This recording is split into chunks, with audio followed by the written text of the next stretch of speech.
बिस्मिल्लाहिर्रहमानिर्रहीम। मैं सबसे पहले आज ख़ास तौर पे आपको खराज तहसीन पेश करता हूँ रज़ा बाकर, इसलिए कि यहाँ जितने आप सब बैठे हैं सबसे ज़्यादा मैं ओवरसीज़ पाकिस्तानीज़ को जानता हूँ, और वो इसलिए मेरी क्रिकेटिंग के दिनों से मेरा बहुत इंटरेक्शन था ओवरसीज़ पाकिस्तानी से, और मैंने ओवरसीज़ पाकिस्तानीज़ को ग्रो करते देखा है। पहले इंग्लैंड में 50 साल पहले कितने थे, और फिर आहिस्ता आहिस्ता वो कम्युनिटी ग्रो की, और उसी तरह अमेरिका में और ऑस्ट्रेलिया जिधर भी मैं दुनिया में गया हूँ। तो ओवरसीज़ पाकिस्तानीज़ मुझे कभी पॉलिटिक्स में आने से पहले भी, और जब से 25 साल से पॉलिटिक्स में हूँ, मैं हमेशा ये कहता हूँ कि हमारा जो सबसे बड़ा एसेट है वो ओवरसीज़ पाकिस्तानी है, और हमने बदकिस्मती से उस एसेट को बिल्कुल जिस तरह बाकी हमारे एसेट्स हैं पाकिस्तान में जो हमने उनको पूरी तरह यूटिलाइज नहीं किया, लेकिन सबसे कम हमने ओवरसीज़ पाकिस्तानीज़ का फायदा उठाया। सिर्फ रेमिटेंसेज आ जाती हैं, वो वर्कर्स रेमिटेंसेज हैं, वो उनको वैसे भी भेजनी पड़ती हैं अपनी फैमिलीज को सस्टेन करने के लिए, तो उसके लिए भी बड़ा अच्छा हमने रेमिटेंसेज रिकॉर्ड हमारे दौर में आई हैं। लेकिन ये एक टिप ऑफ द आइसबर्ग है। जो असल में इनके पास पैसा है, जो इनके पास एक अंदाजे के मुताबिक जितना पाकिस्तान का जीडीपी है उतना ये 90 लाख पाकिस्तानियों का बाहर जीडीपी है, उतना ही पैसा इनके पास दौलत पड़ी हुई है। अब हमारी पूरी कोशिश थी मेरी जब गवर्नमेंट बनी कि हम कैसे इसको टैप कर सकते हैं, और रेमिटेंसेस को हमने इंसेंटिवाइज किया और उसमें रिजल्ट्स आए। लेकिन जो असल इन्वेस्टमेंट आनी थी, जो हम समझते थे इन्वेस्टमेंट भी आएगी, और जो इनका जो इनकी टेक्निकल स्किल्स हैं, जो ये प्रोफेशनल्स हैं, जो हर किस्म के शोबे में कंपीट करके आउटस्टैंडिंग पाकिस्तानीज बैठे हुए हैं, उनको हमने इनवाइट करना था पाकिस्तान में। बदकिस्मती से हम वो एनवायरनमेंट नहीं दे सके जिससे हमारी बेस्ट ब्रेन्स पाकिस्तान में आ सके। हमारा जो सिस्टम है उसको आहिस्ता आहिस्ता इंप्रूव कर रहे हैं, और कोई भी सिस्टम जिसमें गलत प्रैक्टिसेस चली जाएं उसको बड़ा मुश्किल होता है कि एकदम आके आप चेंज कर सकें। लेकिन वो हम कोशिश कर रहे हैं कि आहिस्ता आहिस्ता जो भी रुकावटें हैं, जो टॉप प्रोफेशनल्स जिनको हम पाकिस्तान में लेके आए, उनके लिए हम आसानियां पैदा करते जाएं और उनके लिए उनको इंसेंटिवाइज करें। वो थोड़ा टाइम लग रहा है उसमें। तो हम जो उनका हम फायदा प्रोफेशनल्स का उठा सकते थे, बदकिस्मती से वो अभी तक हम पूरी तरह उठा नहीं सके, क्योंकि वो सिस्टम हमारा रिसेप्टिव नहीं है। जो दूसरी चीज है कि वो इन्वेस्ट करें आके पाकिस्तान में। इन्वेस्टमेंट में जो सबसे बड़ी रुकावट है वो करप्शन है। जब एक सिस्टम करप्ट है तो वो एक्सपेक्ट करें कि जो उन मुल्कों के अंदर जिधर करप्शन नहीं है और वहां आदी हो जाते हैं, करप्शन फ्री सोसाइटीज में जब वो आदी हो जाते हैं काम करने के लिए, उनके अंदर वो फिर करप्ट निजाम में काम नहीं कर सकते, और उनकी बड़ी रुकावट है। और मैंने ओवर द ईयर्स बड़े पाकिस्तानियों को मिला जिन्होंने कोशिश की पाकिस्तान में बिजनेस करने की, और आखिर में हाथ खड़े करके वापस चले गए। तो ये जो दूसरा चैलेंज है हमारा कि किस तरह हमने इनकी इन्वेस्टमेंट लेके आनी है पाकिस्तान में, कैसे ये उस सिस्टम में इनके लिए सेफ गार्ड्स हों जो अनफॉर्चुनेटली एक करप्ट सिस्टम में वो चल नहीं सकते। वो हम उसके लिए पूरी कोशिश कर रहे हैं। और अब तक जो ईज ऑफ डूइंग बिजनेस, असल में तो ईज ऑफ डूइंग बिजनेस ही है, उसके अंदर अभी काफी इंप्रूवमेंट है। और अभी कोविड की वजह से अभी तक वर्ल्ड बैंक ने असेसमेंट नहीं की, लेकिन मेरे ख्याल में पहले साल में 28 नंबर हम ऊपर गए थे। मेरे ख्याल में जो अभी हमने इंप्रूवमेंट्स किए और इंशाल्लाह हमारा नंबर ऊपर चला जाएगा। तो वो भी इनके लिए अपॉर्चुनिटीज हम इन्वेस्टमेंट के लिए ये मुल्क रिसेप्टिव होता जाएगा।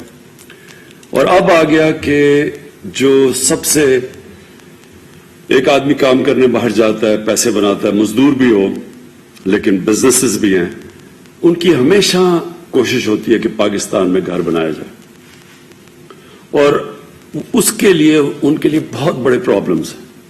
सबसे बड़ा प्रॉब्लम यह है कि यहां जो कब्जे ग्रुप बैठे हुए हैं وہ آ کے बेचारे अपना कोई मुश्किल से पैसा बना के, बड़े लोगों ने मुझे इसके ऊपर ये पिछले 25 साल में बड़े लोगों ने मुझे कहा कि उन्होंने मेहनत करके एक प्लॉट लिया और थोड़े सालों के बाद पता चला उसके ऊपर कब्जा हो गया, और फिर वो अदालतों के चक्कर लगाते रहते और नहीं कर सकते, और एंड में वो फिर जो कब्जा करता है उसको सस्ता पैसे पे उससे फिर लेके तो सेटल कर लेते हैं। कई दफा इनके ऊपर ही केस हो जाते हैं, अपना प्लॉट का कब्जा होता है और अपने ऊपर ही केस हो जाता है। तो ये पूरा एक रैकेट बना हुआ है पाकिस्तान में कब्जा ग्रुप का। इनके ऊपर तो हम जहाद कर रहे हैं ना इस वक्त, कब्जा ग्रुप के ऊपर पूरी तरह जो मेरी गवर्नमेंट है वो अपने जो हमारे सूबे हैं, क्योंकि प्रोविंशियल सब्जेक्ट्स भी हैं ये, उसके ऊपर तो हम पूरा जोर लगा रहे हैं।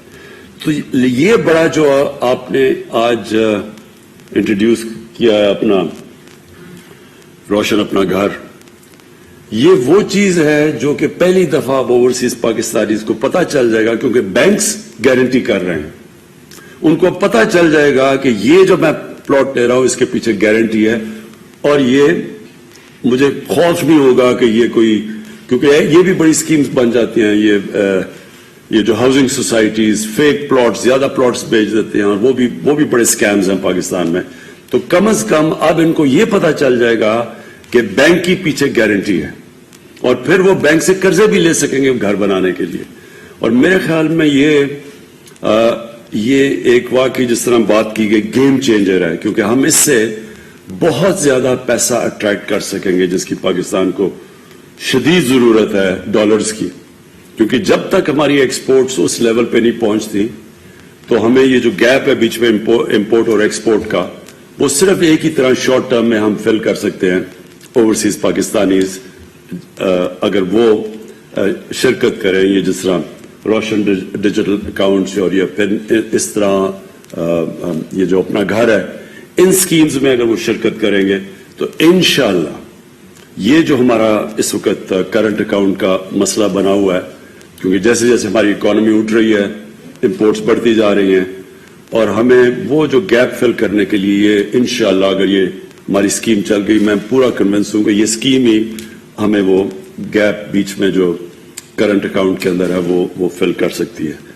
और मुझे ये आखिर में ये मैं कन्विंस्ड हूं कि हम अब उस रास्ते पे निकल गए हैं कि हम जो हमारा मेन पाकिस्तान का जो बाहर इतना बड़ा असासा है 90 लाख पाकिस्तानी, इनको टैप कर सकते हैं इन्वेस्टमेंट के लिए, और शुरू होगा घरों से, और फिर इंशाल्लाह आहिस्ता आहिस्ता जैसे हमारा सिस्टम ठीक होता जा रहा है ये और भी जगह इन्वेस्ट कर सकेंगे, और वो होगी जो पाकिस्तान की इंशाल्लाह जो हम देख रहे हैं कि हमारा जो मुल्क उठ रहा है, तो वो ऐसी ग्रोथ होगी, वो ग्रोथ रेट ऐसी होगी कि वो फिर सस्टेन करेगी।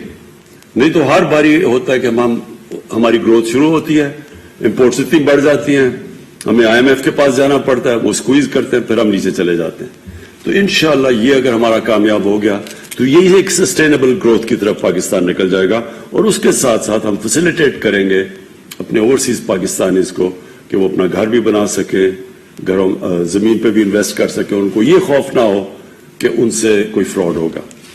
तो मैं रजा बाकर आपको, आपकी टीम को खास तौर पे इसके लिए खराज तहसीन पेश करता हूं, और ये जो आप जिस तरह सोचते हैं आप कि कॉन्स्टेंटली हमें अब सोचना चाहिए कि और कौन कौन से तरीके हैं कि हम ओवरसीज पाकिस्तानीज को अट्रैक्ट कर सकें, जो उनका पैसा बाहर पड़ा हुआ है, कैसे हम उनको कॉन्फिडेंस देके अपने मुल्क में उनके डॉलर्स अट्रैक्ट कर सकें। शुक्रिया।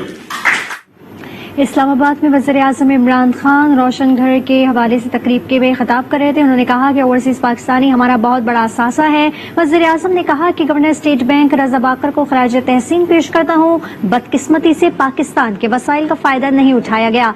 सरमायाकारी में सबसे बड़ी रुकावट करप्शन है। बैरून मुल्क पाकिस्तानियों का बड़ा मसला कब्जा ग्रुप है। ओवरसीज पाकिस्तानियों की जायदादों पर कब्जा बड़ा मसला है। कब्जा ग्रुप के खिलाफ मेरी हुकूमत जिहाद कर रही है। रोशन अपना घर में ओवरसीज पाकिस्तानियों को जमानत हासिल है। उन्हें पता होगा कि हमारी सरमायाकारी महफूज है। ये प्रोग्राम बहुत बड़ा गेम चेंजर प्रोग्राम साबित होगा। اسلام آباد میں وزیر اعظم تقریب سے خطاب کر رہے تھے. انہوں نے کہا کہ اوورسیز پاکستانی ہمارا بہت بڑا اثاثہ ہے. وزیر اعظم نے مزید کہا کہ گورنر اسٹیٹ بینک رضا باکر کو میں خراج تحسین پیش کرتا ہوں. بدقسمتی سے پاکستان کے وسائل کا فائدہ نہیں اٹھایا گیا. سرمایہ کاری میں سب سے بڑی رکاوٹ کرپشن ہے اور بیرون ملک پاکستانیوں کا بڑا مسئلہ قبضہ گروپ ہے. اوورسیز پاکستانیوں کی جائیدادوں پر قبضہ بڑا مسئلہ ہے. قبضہ گروپ کے خلاف میری حکومت جہاد کر رہی ہے. روشن اپنا گھر میں اوورسیز پاکستانیوں کو ضمانت حاصل ہے.